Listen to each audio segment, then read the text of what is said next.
بسم الله الرحمن الرحيم الحمد لله رب العالمين والصلاة والسلام على خير خلق الله محمد وعلى آله وأصحابه الكرام وتابعيهم بإحسان إلى يوم الدين. ربنا أرنا الحق حقا وارزقنا اتباعه وأرنا الباطل باطلا وارزقنا اجتنابه. ربنا آتنا في الدنيا حسنة وفي الآخرة حسنة وقنا عذاب النار. برزان وخشوستانم باسەکانی فتنە و مەوزوعەکان لە فتنە زۆرن و درێژە زۆر ئەکێشێ. قەرارمدا ئەمڕۆ کۆتا و تاربێ و زنجیرەی دووهەم دەست پێ ئەەکەم لە 16 ڕەمەزانەوە. لە فتنەکانە کۆتا فتنە حەزەکەم باسی یەکێک لەو فتنانە بکەم کە دوای مردنی ئینسان دەست پێ ئەەکە. پێغەمبەری خوا صلی الله عليه وسلم بە فتنە ناوی هێناوە، بە تاقیکردنەوەیکی زۆر قورس ناوی بردووە و ئیمامی عومەر ڕەزا و ڕەحمەتی خوای لێ بێ فەرمووی ڕۆژی قیامەت نایە هەتا خەڵکێک نێن بڕوایان بە عەزابی قەبر نەبێ. لە هەندێک لە ڕەوایەتەکانە هاتووە کە چۆن پەنات گرتووە بە فتنەی دەجال پەناشەگری بە فتنەی گۆڕ، عەزابی گۆڕ. عەزابی قەبر لە قورئانی پیرۆزە واریدە. علماء أفرمون أم آية بيروزة كباسي آل فرعون أكا أفرمي النار يعرضون عليها غدوا وعشيا بيانيان إيواران أرزكرين بسر آقرة ويوم القيامة ويوم تقوم الساعة أدخلوا آل فرعون أشد العذاب. لكاتي مردنيانا بيانيان إيوارا لنا وقوركانا عذاب أدرين وعرض أكرين بسر عذابا للروجي قيامتي شاء فرمي ويوم تقوم الساعة أدخلوا آل فرعون أشد العذاب. هي آل فرعون بسناو نار حترين جوري عذابه. ولما أفرمون أم آية الصريحة باسي دو جور عذابي كردوا عذابك لبيش آخرتها ديت كبرتي لعذابي قبر عذابي آخرتي جزور بشديديتشا وريان أكا دیارە ئەو حداثین و عقلانیین و ئەمانەی کە لەم ئەخیرانەوە هەندێک فکریان لە مستەشریقینەوەوانە وەرگرتووە بەرامبەر بە هەندێک مەسائل قسە ئەکەن. یەکێک لەوانە بە قووەترین حوجەیان لەم مەسئلە ئەوەیە کە چۆن ئەبێ خوای گەورە دوو جار عقوبەی ئینسانێک بدە، کە ئەمە قسەیەکی بەتاڵە. ئێمە ئەبینین قەومی عاد و ثەمود و هەموویان ئەمان لە دنیا عقوبە دراون و لە ئاخرەتیش عقوبە ئەدرن. لبروه أو بابتاني كبتة بعقل ريان خيته وقد إنسان بيرق ناخرته وبتأتي علماء أمتي إسلامي هم متفقين لسرويك عذاب قبر هي أو رأي شواذان هي سنين بوي أم فتنة جوران لكن آيات كتير شاب باسكرا وعلماء قصيان لسر كردوا لو أتوا آيات كفاية به أما لا فرما اشتكاني بيغمبري خويا صلى الله عليه وسلم لخزمتي أبو وستم أم موضوع أبزاين چۆن عذابی قبر کامەیە ئەم فتنە کامەیە کە ئێمە پەنای پێ ئەگرین. ئەفەرمێ لە فەرمایشتەکانە پێغەمبەری خوا صلی الله عليه وسلم جارێکیان تەشریفی چوو بەلای دوو گۆڕە، کەمێک وەستا و فەرمووی ئینەهما لا يعذبان وما يعذبان في كبير. ئەم دوانە هەردووکیان عەزاب ئەدرێن، ئازار ئەدرێن لەناو گۆڕەکە، بەڵام ئازار نادرێن لەسەر شتێک کە بەلای خۆیانەوە گەورە بێ، شتێکە بەلای خۆیانەوە سەهل و بچووک بووە. لحقيقة جورن اشتكان بس لا إخوان لا إنسان بلا أسايا يكي كان وياك لباشميز خوي باق نكردوتو كاتيك شو تسر أو طاو نظافتي خوي نكردو دواتر هاتو نيجي كردو. طبعا ما جورية موضوعة شو كأجر إنسان لباشميز خوي باق نكاتو نيجي كشي قبول ناكره بشي لحجي قبول ناكره عمرك قبول ناكره لكاتي طوافة بدز جوابه وهكذا يعني كمال أحكام زور لدس أداء.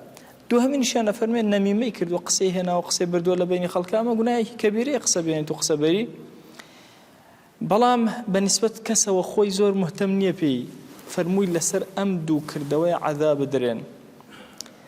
داريك خرماي هنا بليك خرما كردي بدو لتوا داني كان لسر أو داي كان لسر أو داينا للرواياتك دو بلي هنا كان لسر أمي كان لسر أو داينا فرموي أمدو أنا هتاوكو تريان تيابي عذاب قبر لسر أمانة كما بيتو. طبعا اختلافك بين علماء آية دروس الدار بنجي لسر قبر ما بس لسر قبر لسر خدي قبرك إني لدورو بري قبر يا دروزني هەندێک لە عولەما پێیان وایە ئەمە خاصیەتی پێغەمبەری خۆیە صلی الله عليه وسلم دروست نییە، بەڵام زۆرینەی زانایان پێیان دروستە، لەبەر ئەو فەرمایشتەی کە لە صحیح بوخاریە هاتووە بۆ ڕێدەی ئەسلەمی ئەفەرمێ کاتێک کە وەفاتی کرد وەسیەتێکی کە لە هاوڵانی پێغەمبەری خوا صلی الله عليه وسلم وەسیەتی کرد کە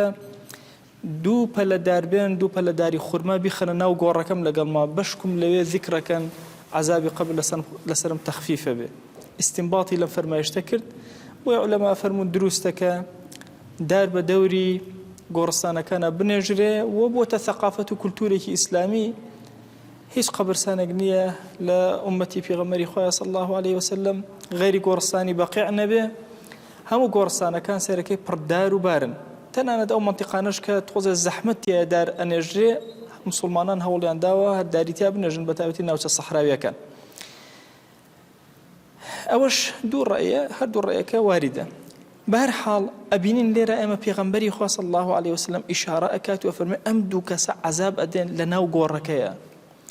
ڕەحمەتی خوا لە ئیمامی ئیبن حەجەر بێ، قسەیەکی عەزیمی هەیە، ئەفەرمێ کاتی ئەڵێن عەذابی قەبر ئینسان وا تێنەگەر لە ناو قەبرەکە عەذاب، عەذابی ڕۆح، عەذابی بەرزەخی پێ ئەوترێ، بسووتێ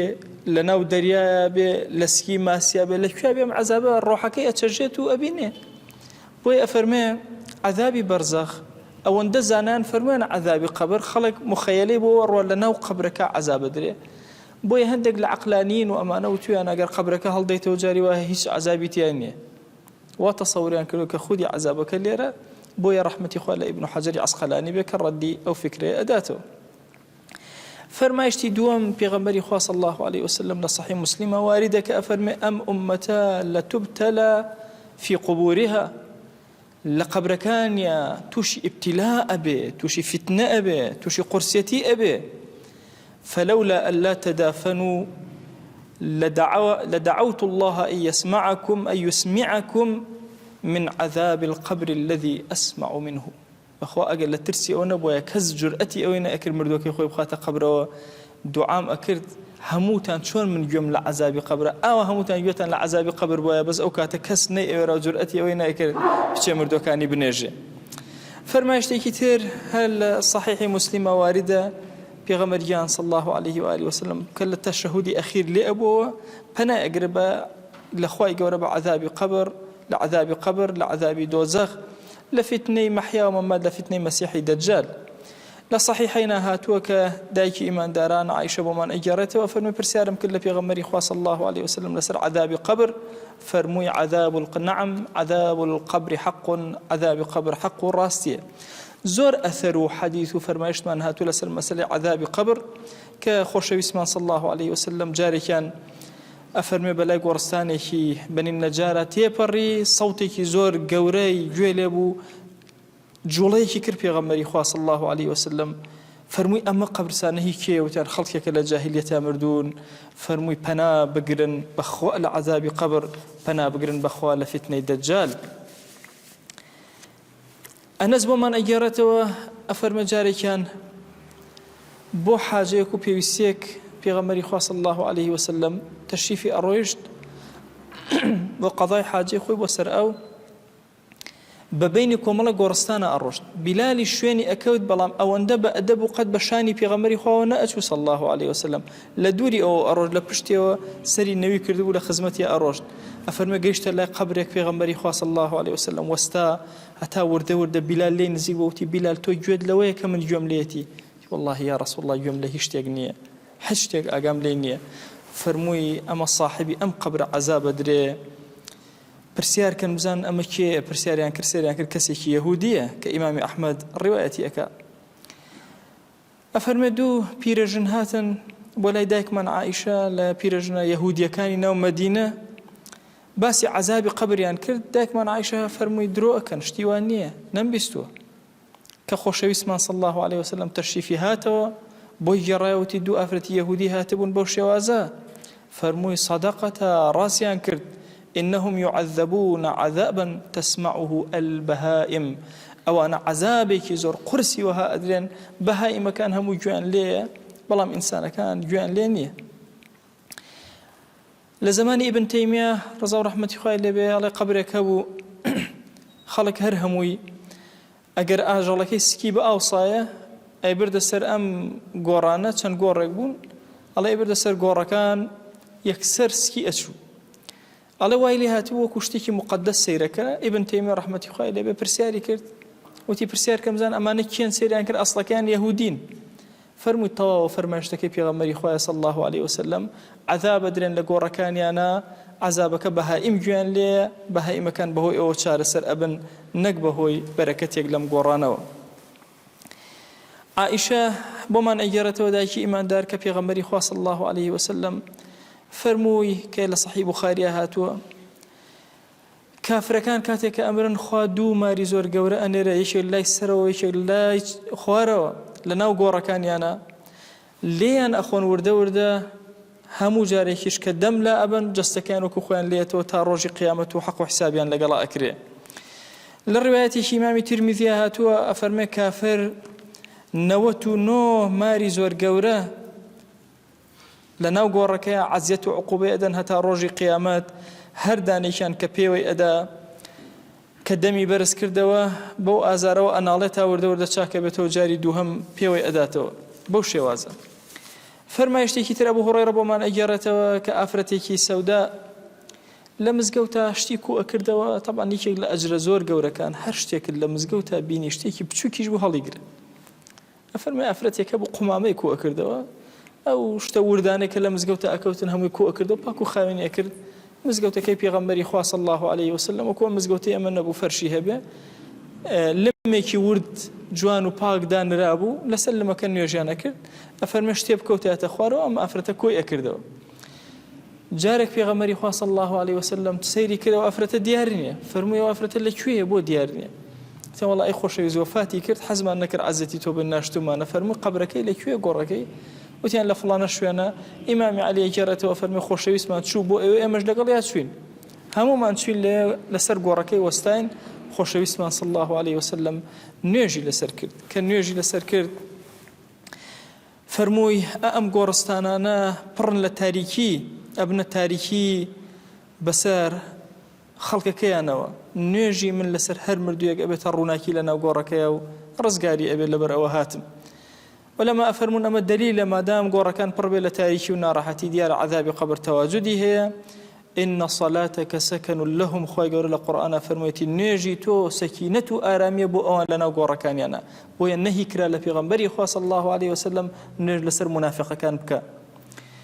فرمايشتي كتير في غنبري خواه صلى الله عليه وسلم كجابر بومان أجرته وأفرمي صوتي زور جورة لقرصانك وجويلي أبو فرمي أما أهل جاهلية عذاب أدرين في غنبري خوا صلى الله عليه وسلم يكسل لو قرصانا دور كوتو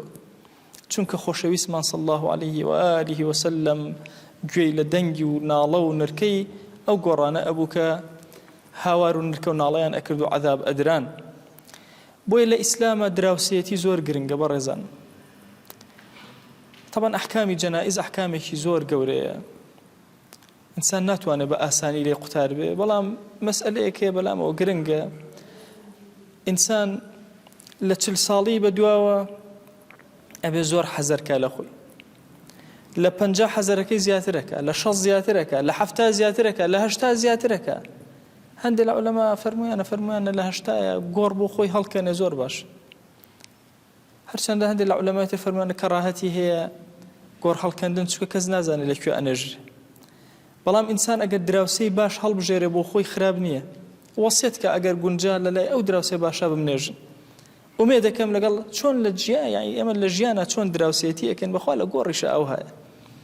ئەمڕۆ سەیر مەکەن ئێستا ئێمە کەسێکی مولحیدی بێدینی کافر شەو ڕۆژ جوێنی بەخوا پێغەمبەری خوادا و ئینکاری ئیسلامی کرد و دژایەتی دینی کرد ئەمرێ هەر لە گۆڕستانی موسڵمانە ئەنێژرێ ئەبێتە بەڵا بەسەرێمەوە لە گۆڕیشە الحمد لله هەنێ لە خراپەکاران شوێنیان بۆ جیا ئەکەنەوە قەسر و قسووریان بۆ ئەکەن لە ئێمە دوورەکەونەوە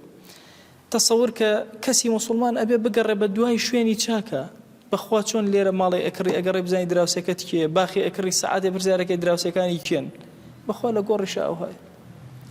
وەڵڵاهی جاری وا هەیە کەسێک لە گۆڕستانە ئەبێتە ئارامی بۆ دراوسەکانی دەیان ڕیوایەت لە پێغەمبەری خوا صلی الله عليه وسلم لەو مەسائلانە واریدە و ڕیوایەت کراوە بۆیە ئینسانی موسڵمان لە مەسەلەی گۆڕا زۆر ئاگای لێبێ عەذابێک لەناو گۆڕا هەیە و نەعیمێکیش هەیە. ابن تيمية رضا ورحمة خواه لبي أفرمي بالتواتر لخبركاني في غمبري خواه صلى الله عليه وسلم واردة كعذاب قبر ونعيم قبر هيا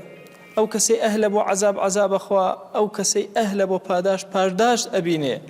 وخواه برسالي دو ملكين لنا وقوركيا يكيك لامتحان زور قرصة كان أفرمي فيجب اعتقاد ذلك والإيمان به واجب إنسان إيمان دار عقيدي بمشتانا هبه وإيمان شبه هبه ولا نتكلم عن كيفيته شوازك يتشون بس شوازك إما نازانين إذ ليس للعقل وقوف على كيفيته عقل درجناك تشون بس شوازك بل أزاني ثابتة لكونه لا عهد له به في هذه الدنيا في هذه الدار أفرمت لما لا عهد بوناك نازانين شون نازانين أم عقوبة بس شوازك اللي رنمان بيني والبوية دركي بيناكين أفرمه والشرع لا يأتي بما تحيله العقول ولكن قد يأتي بما تحار فيه العقول. شرعي شاموشتيكي وهانيك إلا عقل أبي التحليلك وبزاني سوانا جاري وهي عقل أو استيل لو قضية هر نازاني موضوع كشي هر شون لخويتي ناقا طبعا عقل إنسان محدودة شوار شويكي داخل هي إنسان لخويتي ناقا لقردونتي ناقا لدوروبرتي ناقا إيه والله هندي مسائل شيء لشريعته يعني واستوى عقل إنسان واستوى امتحان بزان إيماني بيني يا إيماني بيناهني. إمام المناوي رضا ورحمة خواه لبي أفرمي عذاب القبر حق عذاب القبر حق الرازقوية الراسته. إمام غزالي أفرمي فمن أنكره فهو مبتدع هاش كذبلا عذاب قبرني أو مبتدع محجوب عن نور الإيمان نور إيمان للضلية النية نور قرآن النية بل الصحيح عن ذوي الأبصار ما صحت به الأخبار أي صحيح للا أهل ذوي الأبصار وشاوكرا وكامية أويك لأخبار كان واردة حفريك لشالك لشالكاني دوزخ يا باخشيك لباخشكاني بهشت زوري تر لإمام كانوا أهل عقيدة إسلامي همو باسي أوان كروك عذاب قبر تواجدي هي وبو كيفيته هوكار زورن بوي إنسان توشي أم عقوبة وعذاب أبي لنا وقور. ابن القيم رضا ورحمة الله لبي أفرمي هوكاريكي مجمل هي هوكار مجملك أويك همو جهلك بخوا جل جلاله تينا قيشتن لخدا وبجوانا كردني فرمانكاني شوين كوتني معصية وسواربوني سري معصيتكان أفرمي همو أمانة شتانك كإنسان أخانا وعذاب قبره واجب لسر مسلمان خوي بارزقاري بك الله خوا جل جلاله روحك ابن القيم أفرمي روحك خوي ناسي خوا عقوبة نادا لنا وقورة روحك خوي ناسي خوا قد عقوبة نادا لنا وقورة أفرمي فلا يعذب الله روحا عرفته خوا روحك خوي ناسي عقوبة نادا وأحبته خوي خوجويز عقوبة نادا وامتثلت أمره امتثال أمركانك واجتنبت نواهيه لأنه هي كان إخوة دور كوته وفرما إذا كان يجيب جكر عقوبة نادا أفرمي ولا بدنا كانت فيه أبدا بخواء بدنكيش أجر أمر روحيت يا بخواء أو بدن عقوبة نادا وعذاب نادا ما دام أم بدن الروحيت يا أخوة عظيمين ناسي وبرس شيئك خوي لقونا أبارز أهل الدين زور مجدانا جورا خواء عقوبة أو جست نادا وعقوبة أو لا شيء نادا وأو روح نادا أفرمي هندي هوكاري ترهن لفرمايشتا كان واردا أو هوكارانا بتايبة باس كراون لمجملات دين لمفصلات بيغمري خواه صلى الله عليه وسلم بتايبة باسي كردون فرمويتي أمان أبنه هوكاري عذاب لنا وآقرا دوانيا أوانيه كباس مان كرد كإنسان خوي لباجميز باق نكاتوا يا نميمة بينتو ببا كفر معصيتي خواه لهندي الرواياتي تراهاتوا إنسان كافر ببخواه يانا عصياني زورك عذاب دلنا وقوركيا وكو آل فرعون وأنا كباسمان كردن يكيكت اللوانا البكاء على الميت هر مردو يرازي بخلق بسرية وبقرية وواويلا بسرية وبكاء عذاب أتشجلنا وقورك أو فرماشتك هاتوا أفرميك عذاب مردو أدري بهوي قرياني خزمكاني وبسرية ما بس أواني أوان قريان وعذاب أدري تشكو كاري أونية بلام أقر خوي الرازي وبيلجيانا كخلق بسرية وبقرية وواويلا وبكاء وأنا هاوار ونركونا الله ونوح وطبعا خدي قريان خوي دروسته عزيزان بيغمري خواه صلى الله عليه وسلم جاري إبراهيم كري وفاتي كرد ئەفەرمێ فرمێسک بە چاوەکانی هاتە خوارەوە هاوڵان فەرمویان تۆش ئەی پێغەمبەری خوا صلی الله عليه و آله وسلم فەرمووی بەڵێ دڵ پڕ ئەبێ لە غەم چاویش پڕ ئەبێ لە گریان بەڵام قەت ناشکری خوا ناکەین هەمووی بە فەرمانی خوایە جل جەلالوه بۆیە ئینسانی ئیماندار ئەگرێ بەسەر مردووەکەیە دڵی ناڕەحەتە بێ ئەشگری بەڵام قەت کەلیمەیە نایە بە زمانێکە خوا لە خۆی بڕنجێنێ نەوح و هاوار بەسەر مردووەکانە ئەبێتە مای ئەوەی کە ئەم مردووە ئەگەر پێ ڕازی ببێ عەذاب بدرێت لە ناو گۆڕەکەیە غەیبەتکردن عەزیزانم زۆر خەتەرێکی گەورەیە بۆ عەذابی قەبر لە زۆرێک لە ڕیوایەتەکانە باسی غەیبەت کراوە کە ئینسان عەذاب ئەدرێ بەهۆیەوە لە ناو گۆڕەکەیە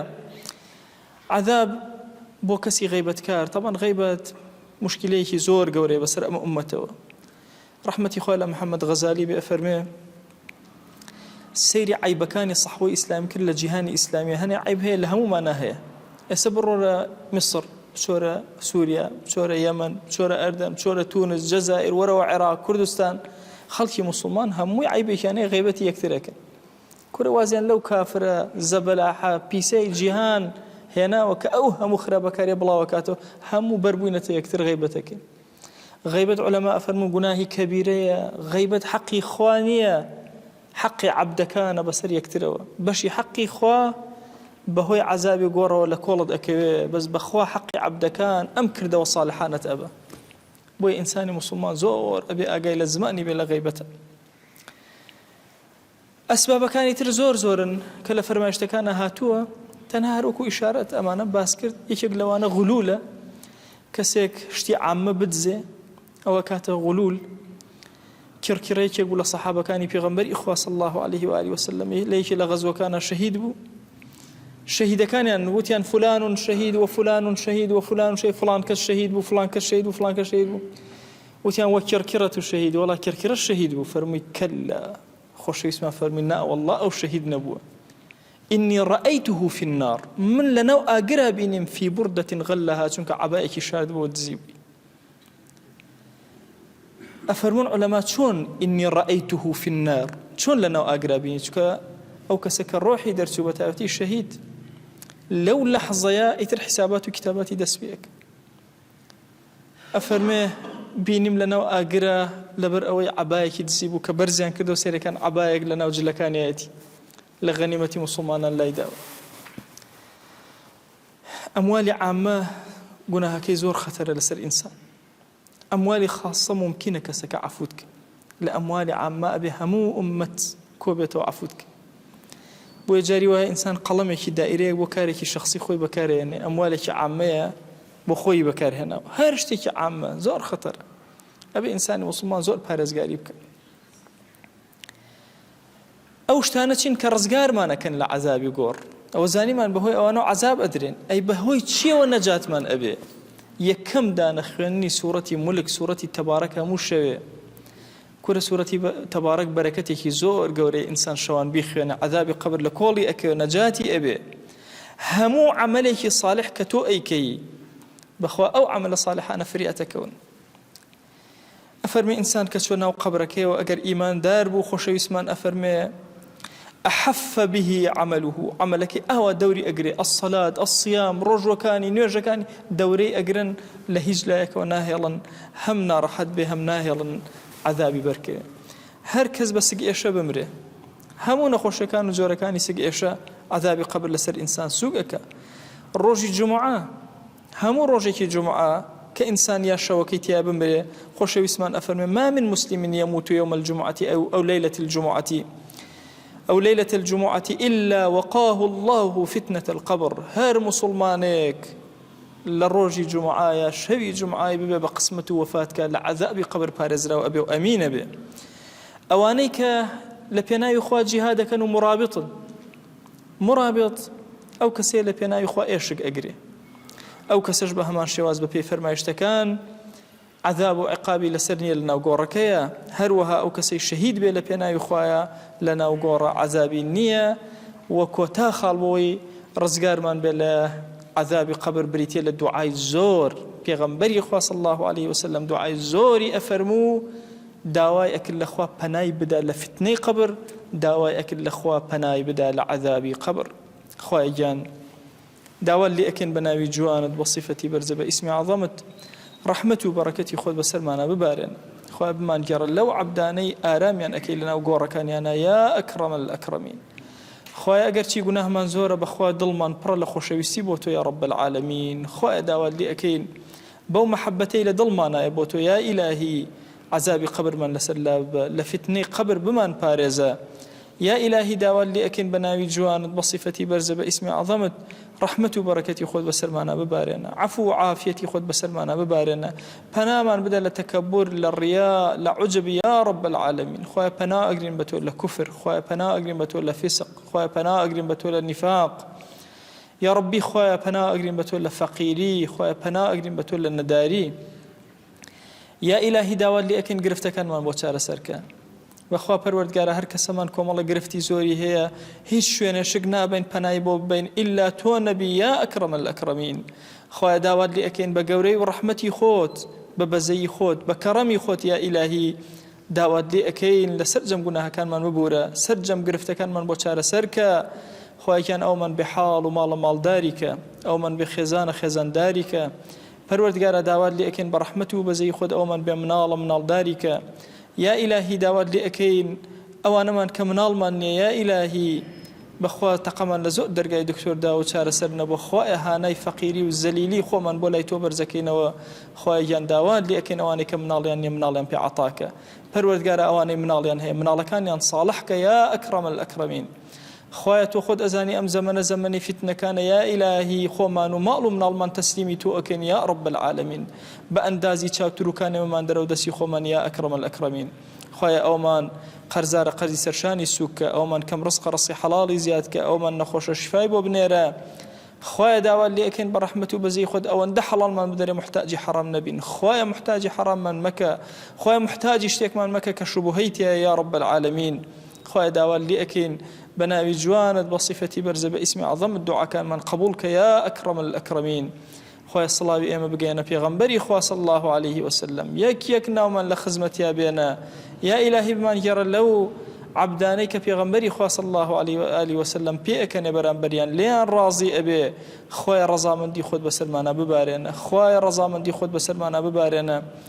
يا إلهي مسلمانانك زور إيمان بصالح زاني ويا إلهي تخد أزاني إيما يقناه بار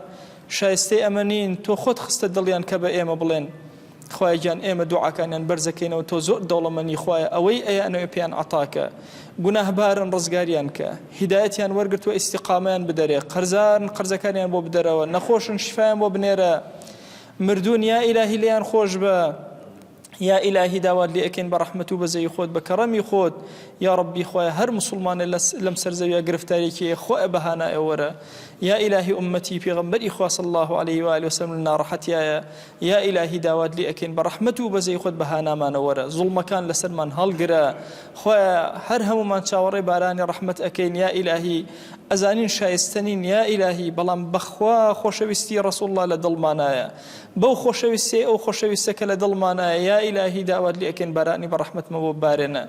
تو قوري خوت خوايا ممان قروا لو نعمة جواني كبود أباران دين يا إلهي داوات لي أكين رحمة وبركة بسر بازار مانا بسر دغلودان مانا بسر بيركان مانا بسر آوكان مانا بسر كانياو مانا ببارنا يا إلهي قطراتي خود من لما قرروا خو من خزوت مالكي تو بزماني برجو رحمتي خود بسر مانا ببارنا يا إلهي داوات لي أكين هرزاني فرحي آرامي بختوري بسر مانا ببارنا يا إلهي داوات لي أكين دسي كافران وظالمان من لدور خروا يا إلهي داوات لي أكين بناما بدا لدسي كفر وظالم يا ربي خويا داوات لي أكين زليل دسي ظالمان من مكة يا ربي خويا زليل دسي كافران من مكة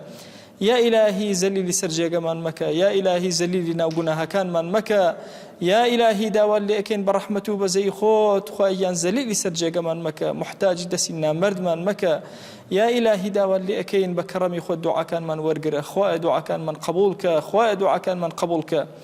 خويا جان ئێمە تەنها لەبەر خاتی تۆ بەڕۆژوو بووین لەبەر خاتی تۆ کۆبووینەوە گوێمان گرت قسەمان کرد يا إلهي داوات لي أكن هر هموما لبهشتا لخزمتي في غنبري خويا صلى الله عليه وسلم كوكروا آمين آمين والحمد لله رب العالمين وصلى الله على سيدنا محمد وعلى آله وصحبه وسلم تسليما كثيرا أبدا إلى يوم الدين زنجيرە وتارێک عزیزانم دەست پێ ئەکەین لەسەر حەضارەتی ئیسلامی